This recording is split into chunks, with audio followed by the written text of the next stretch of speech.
Hello, everybody, and thank you so much for joining us. I am excited to be joined by Nneka Ogwumike, president of the WNBA Players Association and an advocate for equality, opportunity, women's empowerment, and of course, health and wellness. You don't have to be an amazing athlete to relate to this conversation. So welcome, Nneka. Let's get started. Thank you. Thanks for having me. Well, listen, I just want to start by asking you to tell me a little bit about your mental health routine on an ideal day. What does prioritizing your mental health look like for you? And how has that changed since the pandemic started? Oh, it has changed a lot since the pandemic started. I'm not sure if I had a mental health routine before the pandemic started. You like to think that you're doing these things until something like as drastic as the pandemic really puts things into perspective. But your question said on an ideal day, and I think that's very important because um, more oftentimes than not, our days are not ideal. And so understanding how that routine can kind of ground you, even if you don't get to everything, certain aspects of a routine that can lay that foundation for you. So for me personally, my mornings and my nights are very sacred for me. I consider that very reverent time. I would say more so in the morning, when I wake up. I try my best not to check any applications on my phone. Really only like text messages and WhatsApps because I have a big family, so a lot of times it's important to look at that. But outside of that, I usually spend a little bit of time in prayer and meditation before I get out of my bed. And then, because of the nature of my profession, I work out a lot. And so I try my best to create kind of like a grounding routine when I'm getting ready for a workout. And on any given day, my workouts can be different, a little less so during the season. But what I like doing is in the mornings when I'm getting ready because I don't really have the luxury of time to like really do as much as I want to when it comes to, I guess, like the performative aspects of like, creating a mental health routine, whether it's journaling, meditation, yoga. So what I like doing is I like creating a very organic and holistic approach to like my mental health. So because I know I have to wake up, get dressed, go and do, Pilates and then my activation and go to the court, I try to use that time as almost like a silent retreat.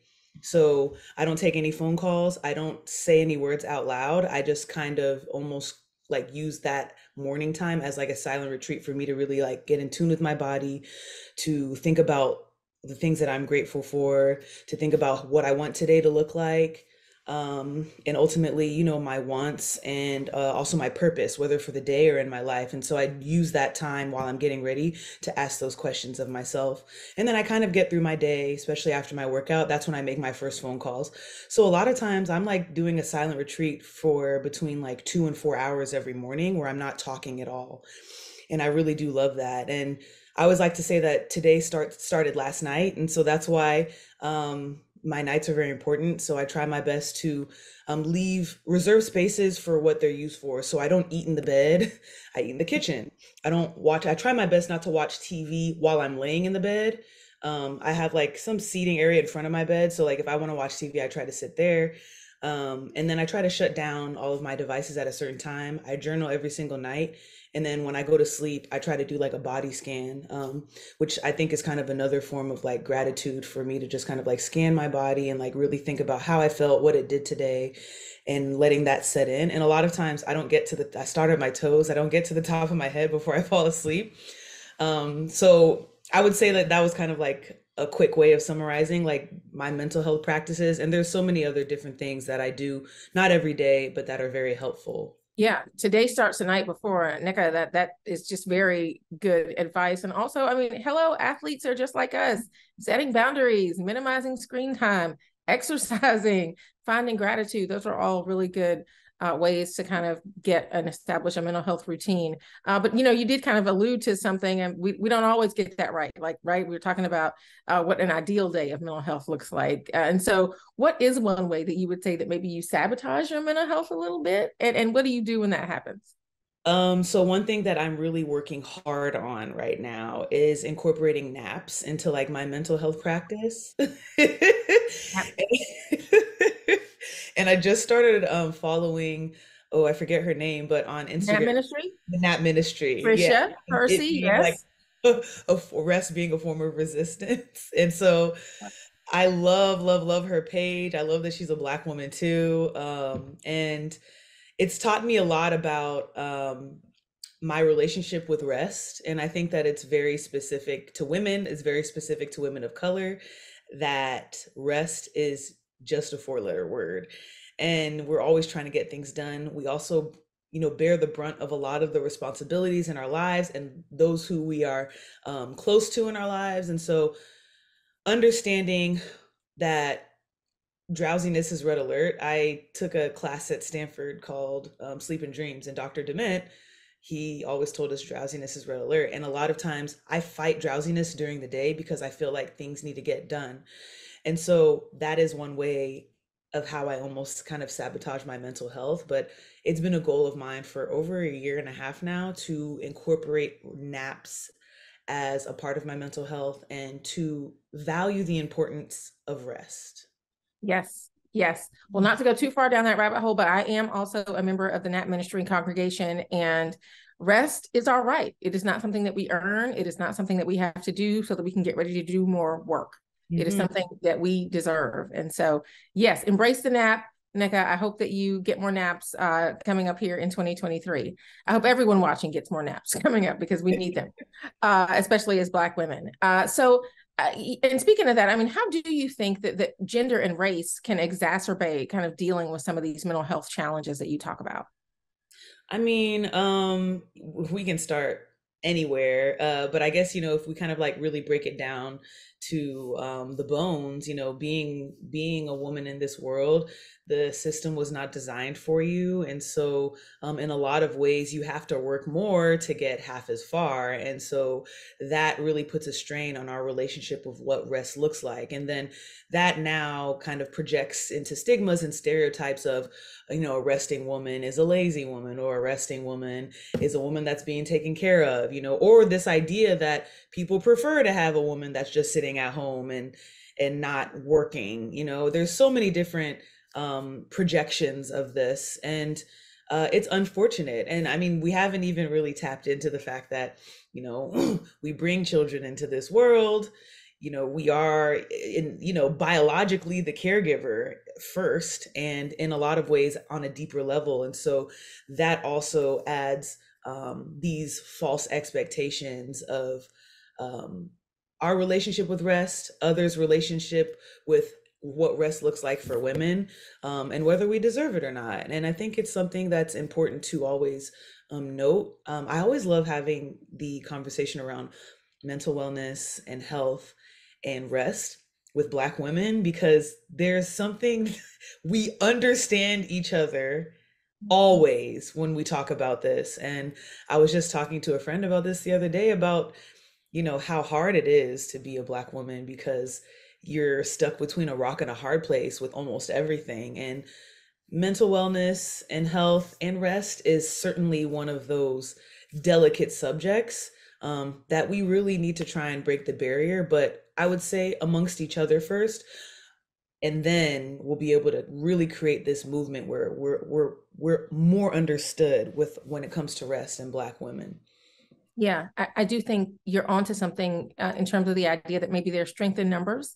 Part of that stigma is isolating, right? People feeling like, oh, well, if she's doing all these things and she's so amazing, I should be able to do this too. And really, we have no idea what somebody is going through, and all the Black women in her may be tired too, right?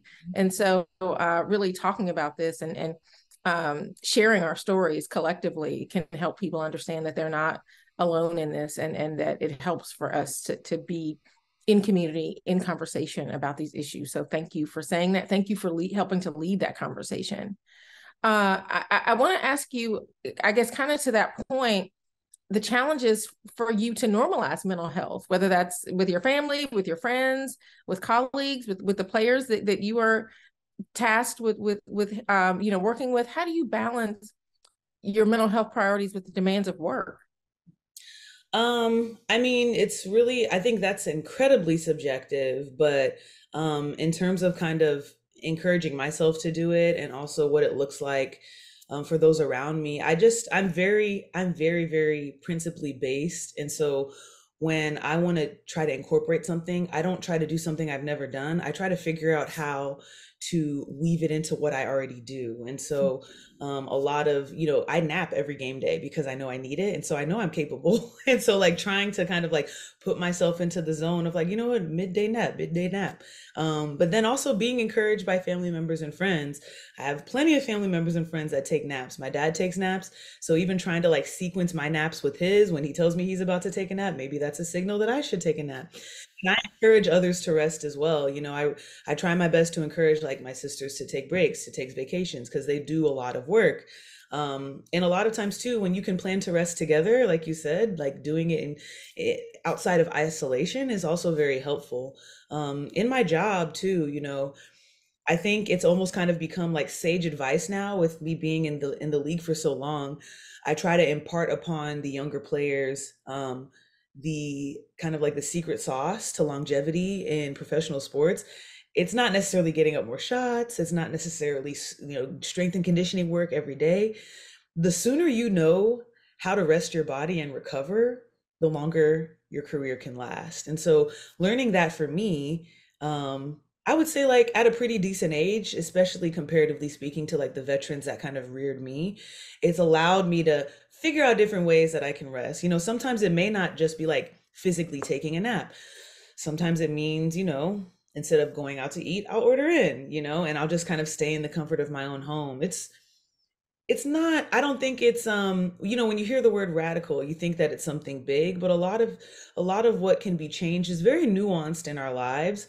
But I think we program ourselves to believe that those are not options because they're a waste of time because things need to get done. So kind of also altering my perspective on like this needs to get done now, but it's gonna be there for me when I wake up anyway, so I might as well rest Not and get going it. anywhere. It's not going any, there's always going to be something to do. Yeah. And so just really understanding that.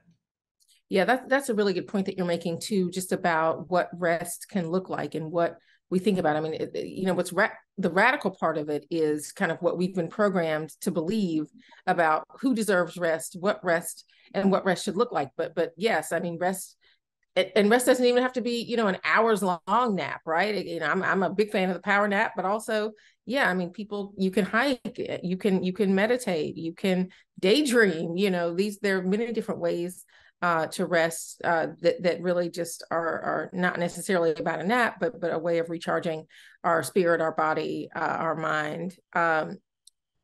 So as president of the Players Association, I just want to ask you about the conversation that you're having with players. What are the challenges that they're telling you that they're having around this issue? And how are you really talking to them about recognizing when they might need help and how they can get it? Yeah, I think that this was kind of a point of emphasis in our last collective bargaining agreement, understanding, the player experience and then, of course, health and safety. And a lot of times as athletes, people don't think about mental health being a part of the game. But without a sound mind, you can't use your body to, perform at a high level. And these conversations brought about, different struggles that players have, whether it's players who have kids and need some type of caregiving or need some access to a mental health resource for either them or their children, players who actually do need mental health resources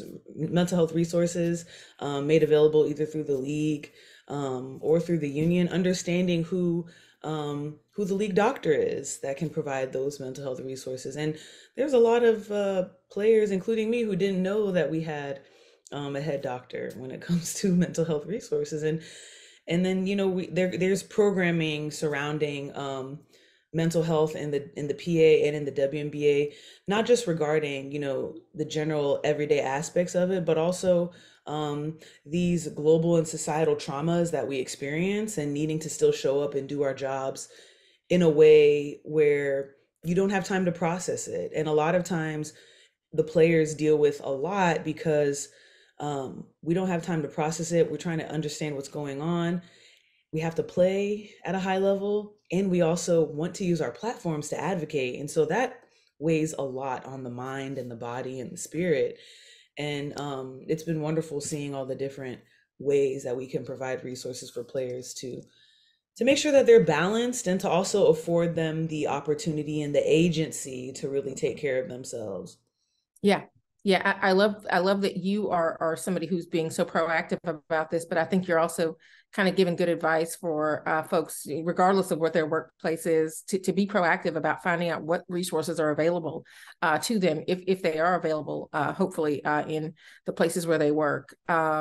So your profession is one that comes with advantages like teamwork, like discipline, right? But then there is a lot of that pressure that you referred to that comes with being an elite athlete. Can you just talk about how that contributes to mental health challenges? I think when we first enter the league, it doesn't quite, the transition may not hit us quite yet because it's just something you've been doing for so long. And now all of a sudden it's a business and they want to pay you to do it and it's a job. And so understanding kind of the tumultuous and the volatile nature of the business really is kind of, I think, kind of the gateway for mental health. Understanding that an injury could mean, your career is over is also another aspect that contributes to honing in on what it means to be balanced in a mental way. And then also, things like retirement, those are things that are unique to us because you have most of our players retiring in their 30s, and that doesn't sound normal, but this is all they know. And so understanding what resources are available for them to deal with that transition, and then also, expand mental awareness, a healthy awareness to like what could be next. And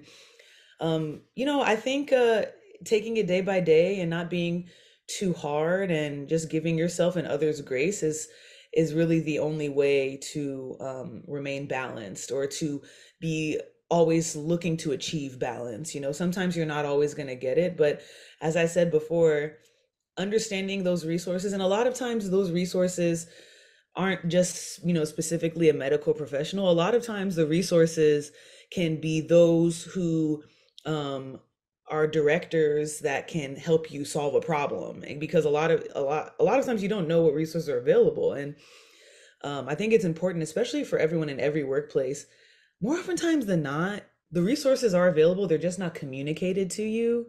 And we're discovering that increasingly so in the W. So when a player wants to retire, when a player wants to freeze her eggs, when a player is looking for a workers' comp for an injury, these things can be solved.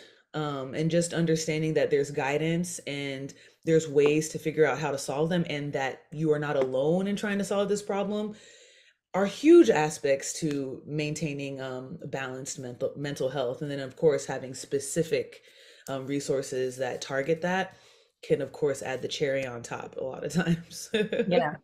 Yeah, giving yourself grace around mental health for life is really so important. And like you said, not being afraid to ask for help, and it being okay, for you not to know, because there are people that can help you if you just ask. I think those are all such important points. Well, I want to end this conversation by just asking you, just one takeaway that you would give our audience from this conversation that could really help somebody get started on their mental health journey. I mean, I'd have to say that the biggest takeaway is that mental health looks different for everyone. I think, especially in this socially digital age, there's a lot of aesthetic around mental health that Mhm. makes you feel like if you're not doing one of these 10 things and it's not working for you, then you may not have any type of solution. But incorporating, daily things in life, and I think an easy way to discover what's good for your mental health, or just doing things, or even figuring out the things you do on a daily or not on a daily that really just bring you joy. Mhm. For me, music brings me joy. And so, a lot of times, like when I'm feeling a certain way, I'm like, man, I just want to play some music, and it'll increase my mood, and it's very simple, but everyone has different things that bring them joy. And starting there can really lead you down um towards, the, I guess, the arsenal of things that you can use when you're feeling a certain way. And then ultimately too, that you're probably not the only person that shares that type of interest, or that probably not the only person that brings you joy. And then you kind of discover a community, And then also too understanding, especially in the Black community, um, aside from the things that bring us joy, because I think the Black community does a really excellent job of like laughing through pain, but Mhm. I don't think that we should diminish the importance of professional help. Unfortunately, mental health resources have been deemed a luxury for so long, and are quite faux pas in the Black community. And kind of destigmatizing that is incredibly important because there are resources that exist today, that I don't think put the financial strain on what people may deem to be a luxury, in their lives, and just kind of seeking out those different resources, asking a friend what they do, and understanding that there are professionals, just like when you go to the doctor and your stomach hurts, there's someone who you can go to if it's not all well up here. Yeah, so those are just kind of like my biggest takeaways. Well, Nneka, I think this is a great note to end this on. I thank you so much for your insights. I thank you so much for your leadership and for joining us today in this conversation. And now I'll hand it back over to our publisher, Amanda Zamora. Thank you.